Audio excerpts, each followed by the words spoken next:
ನಾನು ಹೇಳಬೇಕಾಗಿರೋ ಮಾತುಗಳನ್ನೆಲ್ಲ ನೀನು ಹೇಳ್ತಾ ಇದ್ದೀಯಲ್ಲಮ್ಮ. ಹಾಗೆ ನೋಡಿದ್ರೆ ಈ ಮನೆಯಲ್ಲಿ ಎಲ್ರಿಗಿಂತ ಹೆಚ್ಚಾಗಿ ನೊಂದಿರೋಳು ನೀನು. ಅದ್ರದ್ದು ಯಾಕೋ ಏನೋ ನಿನ್ನ ಧೈರ್ಯ ನನಗೆ ಬರ್ತಾ ಇಲ್ಲ ನೋಡು. ಈಗಾಗಲೇ ಈ ಮನೆಯಲ್ಲಿ ಒಂದು ಜೀವನ ಕಳ್ಕೊಂಡು ನಾವೆಲ್ಲ ಕಣ್ಣೀರಲ್ಲಿ ಕೈ ತೊಳಿತಾ ಇದ್ದೀವಿ. ಈಗ ಹೇಳದಂತ ಮಹಾಪ್ರಭುಗಳು, ದಯವಿಟ್ಟು ಅವಶ್ಯಕ ನುಡಿಬೇಡಿ. ನನ್ನ ಸೊಸೆಗೆ ಏನೂ ಆಗಲ್ಲ, ಏನೂ ಆಗಲ್ಲ. ಬರ್ತಾಳೆ, ವಾಪಸ್ ಬಂದೇ ಬರ್ತಾಳೆ. ನಮ್ಮ ಇಡೀ ಕುಟುಂಬನ ಇಷ್ಟೊಂದು ಕಾಡಿಸ್ತಿರೋ ಶಾರ್ವರಿ ಬೀದಿ ಬೀದಿ ಹೆಣ ಆಗ್ಬಿಡ್ತಾಳೆ, ಬೀದಿ ಹೆಣ ಆಗ್ಬಿಡ್ತಾಳೆ. ಹೌದು ತಾತ, ಇವತ್ತು ಅವಳು ಮೆರಿತಾ ಇರ್ಬೋದು, ಆದ್ರೆ ಮುಂದೆ ಒಂದು ದಿನ ಅವಳು ಒಂದೊಂದು ತುತ್ತು ಅನ್ನಕ್ಕೂ ಪರದಾಡೋ ಹಾಗಾಗತ್ತೆ. ನೋಡ್ತಾ ಇರಿ, ನಮ್ ಶಾಪ ಅವಳಿಗೆ ತಡ್ತಾ ಬಿಡಲ್ಲ. ಇಲ್ಲಮ್ಮ ಸಿರಿ, ಬರೀ ಶಾಪ ತಾಪ ಅನ್ಕೊಂಡು ಕೂತಿರಕ್ಕಾಗಲ್ಲ.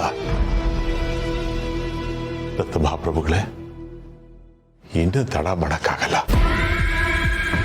ನಾನೇ ಹೋಗಿ ನನ್ನ ಸೊಸೆ ಹುಡುಕ್ತೀನಿ. ಏನು ಮಾಡದೆ ಮನೇಲಿ ಕೂತಿದ್ರೆ ಒಂಥರ ಉಸಿರು ಕಟ್ಟದಾಗತ್ತೆ. ಬರ್ತೀನಿ.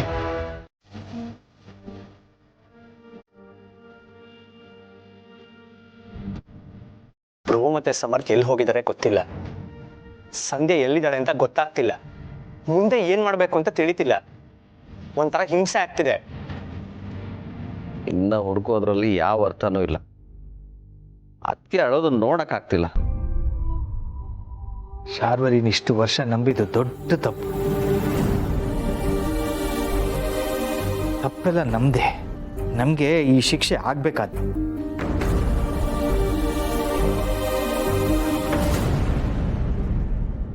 ನಿಧಿ ಎಲ್ಲಿ ಹೋಗಿದ್ದೆ? ಎಲ್ಲೂ ಇಲ್ಲ ಡ್ಯಾಡ್. ಫ್ರೆಂಡ್ನ ಮಾತಾಡ್ಸ್ಕೊಂಬರಕ್ಕೆ ಅಂತ ಹೋಗಿದ್ದೆ, ಆದ್ರೆ ಅವಳು ಸಿಗ್ಲಿಲ್ಲ, ಹಾಗೆ ಬಂದೆ. ನಿಮ್ಮ ಅಣ್ಣಂದ್ರು ಎಲ್ಲೋದ್ರು ಗೊತ್ತಾ? ಅವಿ ಸಮರ್ಥ್ ಇಷ್ಟೊತ್ತಾದ್ರೂ ಇನ್ನೂ ಬಂದಿಲ್ಲ. ನಂಗೂ ಗೊತ್ತಿಲ್ಲ ದೊಡ್ಡಪ್ಪ. ಮೋಸ್ಟ್ಲಿ ಸಂಧ್ಯನ ಹೊಡ್ಕೊಂಡು ಹೋಗಿದ್ದಾರೆ ಅಂತ ಅನ್ಸುತ್ತೆ. ಇವರಿಬ್ರು ನಮ್ಮ ಮಾತೇ ಕೇಳಲ್ಲ. ಎಷ್ಟು ಹುಡುಕಿದ್ರು ಸಂಧ್ಯಾ ಸಿಗಲ್ಲ. ಇವ್ರು ಎಲ್ಲಿ ಅಲಿತಾ ಇದಾರೋ ಏನೋ.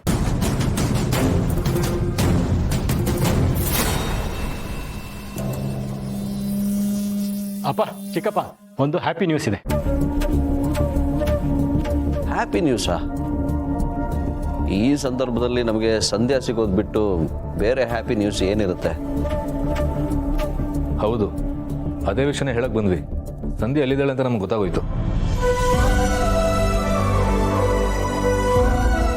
ಸಮರ್ಥ್ ಏನ್ ಹೇಳ್ತಾ ಇದ್ದೆ ನೀನು? ಬ್ರೋ, ಇವ್ನು ಹೇಳ್ತಾರದ್ ನಿಜಾನ? ಸಂಧ್ಯಾ ಎಲ್ಲಿದ್ದಾಳೆ ಅಂತ ಗೊತ್ತಾಯ್ತಾ? ಸಂಧ್ಯಾ ಎಲ್ಲಿದ್ದಾಳೆ ಅನ್ನೋದು ಮಾತ್ರ ಅಲ್ಲ, ಆ ಶಾರ್ವರಿ ಎಲ್ಲಿದ್ದಾಳೆ ಅನ್ನೋದು ಗೊತ್ತಾಯ್ತು. ಶಾರ್ವರಿ ಎಲ್ಲಿದ್ದಾಳೆ ಅಂತ ಗೊತ್ತಾಯ್ತಾ? ಹಾಗಿದ್ರೆ ಈ ಸುದ್ದಿನ ಬೇಗ ಪೊಲೀಸಿಗೆ ತಿಳಿಸಿ. ನಡೀರಿ, ನಾವೆಲ್ಲ ಹೊರಡೋಣ. ಎಲ್ರೂ ಹೋಗೋ ಅವಶ್ಯಕತೆ ಇಲ್ಲ. ಪೊಲೀಸ್ನವ್ರು ಇಮಿಡಿಯೇಟಾಗಿ ಅಲ್ಲಿಗೆ ಹೋಗ್ತಾರೆ. ಸಂಧ್ಯೆಗೆ ಏನೂ ಆಗಿಲ್ಲ, ಆಗೋದು ಇಲ್ಲ. ಅಕಸ್ಮಾತ್ ಆಗೇನೋ ಸಂಧ್ಯೆ ಒಂದು ಪುಟ್ಟು ಗಾಯ ಆದರೂ ಶಾರ್ವರಿ ಕತೆ ಮುಗ್ದಾಗೇನೆ. ಅಂದ್ರೆ ನೀವು ಆಲ್ರೆಡಿ ಪೊಲೀಸವ್ರಿಗೆ ಇನ್ಫಾರ್ಮ್ ಮಾಡಿದ್ದೀರಾ? ಇನ್ಫಾರ್ಮ್ ಮಾಡಿದ್ದು ಆಯಿತು, ಅಲ್ಲೆಲ್ಲರೂ ಹೊರಟಿದ್ದು ಆಯಿತು. ಇನ್ನು ಸ್ವಲ್ಪ ಹೊತ್ತಲ್ಲಿ ಎಲ್ಲರೂ ಅಲ್ಲಿ ರೀಚ್ ಆಗ್ತಾರೆ. ಸತ್ಯ, ಇಷ್ಟಕ್ಕೆ ನಮ್ಮ ಕಷ್ಟಗಳೆಲ್ಲ ಮುಗೀತು. ಆ ರಾಕ್ಷಸಿ ಸಿಕ್ಕಾಕ್ಕೋತಾಳೆ ಅಂತಾಯ್ತು. ಅವಳು ಕಂಬಿಯಿಂದ ನಿಲ್ಲಬೇಕು, ಅದನ್ನು ನಾನು ನೋಡಬೇಕು. ಆಗ ನನಗೆ ಸಮಾಧಾನ ಆಗುತ್ತೆ. ಆ ಸಮಯ ಹತ್ರ ಬಂದಿದೆ. ಇನ್ನೇನು ಪೊಲೀಸ್ನವ್ರ ಕೈಗೆ ಸಿಕ್ಕಾಕೋತಾಳೆ.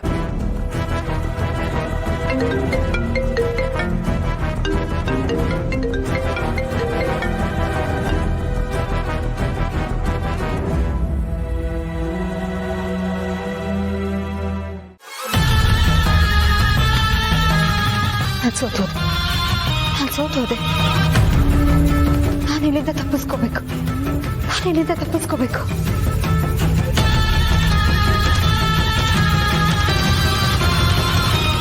ಇಲ್ಲ, ನನ್ನ ಸೋಲನ್ನು ನಾನು ಒಪ್ಕೊಳ್ಳಲ್ಲ. ನನಗೆ ಸೋಲ್ ಬಂತು ಅಂದರೆ ನನ್ನ ಸಾವು ಬಂತು ಅಂತಾನೆ ಅರ್ಥ. ನನ್ನ ಉಸಿರಿರೋವರೆಗೂ ನಾನು ಸೋಲಲ್ಲ. ಅವ್ರು ಎಲ್ಲರೂ ಸೇರಿಕೊಂಡು ನನಗೆ ಶಾಕ್ ಕೊಟ್ಟಿದ್ದಾರೆ ಅಲ್ವಾ? ನಾನು ಇದಕ್ಕೆ ಪ್ರತೀಕಾರನ ತೀರಿಸ್ಕೊತೀನಿ. ಆ ಮಾಧವ, ಆ ಮನೆಯವರೆಲ್ರಿಗೂ ಇದಕ್ಕಿಂತ ದೊಡ್ಡ ಶಾಕ್ ಕೊಡ್ತೀನಿ. ಈ ಶಾರ್ವರಿ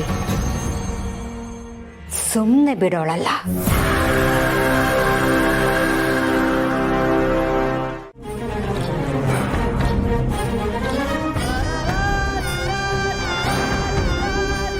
ಸಂಧ್ಯಾ ಕಣ್ಬಿಟ್ಟು ನೋಡು ಸಂಧ್ಯಾ. ಸಂಧ್ಯಾ ಹೋಗು, ನೀರು ತಗೊಂಡು ಹೋಗು.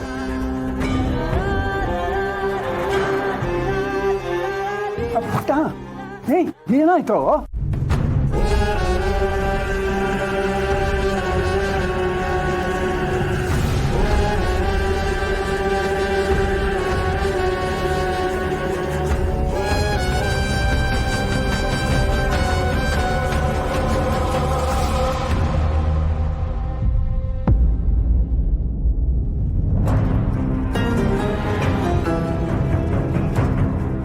ನೋಡು ನೋಡು ನೋಡು ನೋಡು ನೋಡು. ಮನೆಗೆ ಬಂದಿದ್ಯಾ ಕಣೋ? ನೋಡು, ಮನೆ. ಅಯ್ಯೋ ದೇವ್ರೆ, ಏನಾಗೋಯ್ತು ನನ್ನ ಮೊಮ್ಮಗಳಿಗೆ? ಸೊಗಡಿ, ಬೇಗ ಡಾಕ್ಟ್ರಿಗೆ ಫೋನ್ ಮಾಡಮ್ಮ, ಮನೆಗೆ ಬರೋದಕ್ಕೆ ಹೇಳು.